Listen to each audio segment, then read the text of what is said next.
अचानक कोरोना के बढ़ते मामलों को लेकर बहुत बड़ी खबर सामने आई है, जिसने पूरे देश में हड़कंप मचा दिया है। जी हां, देश में एक बार फिर से कोरोना का संक्रमण बढ़ता हुआ दिखाई दे रहा है। कोरोना के देश भर में 1000 से ज्यादा एक्टिव केस हो गए हैं।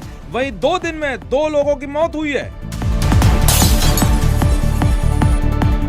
स्वास्थ्य विभाग भी अलर्ट मोड पर आ गया है। स्वास्थ्य मंत्रालय के आंकड़ों के मुताबिक पिछले एक सप्ताह में भारत में कोविड-19 के कुल 750 नए मामले सामने आए हैं, जिनमें सबसे ज्यादा केस केरल से और दिल्ली में 100 से ज्यादा मामले दर्ज किए गए हैं। कर्नाटक और दिल्ली समेत कई राज्यों ने कोरोना को लेकर एडवाइजरी जारी की है। केरल में बीते 24 घंटे में 335 नए केस सामने आए हैं, जिससे वहां सक्रिय मामलों की संख्या बढ़कर 430 हो गई है। महाराष्ट्र की बात करें तो 153 नए केस मिले हैं और वहां अब 209 सक्रिय केस हैं।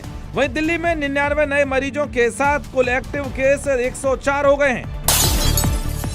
इसके अलावा गुजरात में 83, कर्नाटक में 47, उत्तर प्रदेश में 15 और पश्चिम बंगाल में 12 सक्रिय केस दर्ज किए गए हैं। वहीं फरीदाबाद में कोरोना संक्रमण का एक और नया मामला सामने आया है, जिससे जिले में संक्रमित लोगों की कुल संख्या अब 4 हो गई है।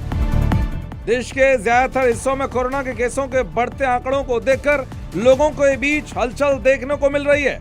हालांकि स्वास्थ्य मंत्रालय ने लोगों से घबराने के बजाय सावधानी बरतने की अपील की है।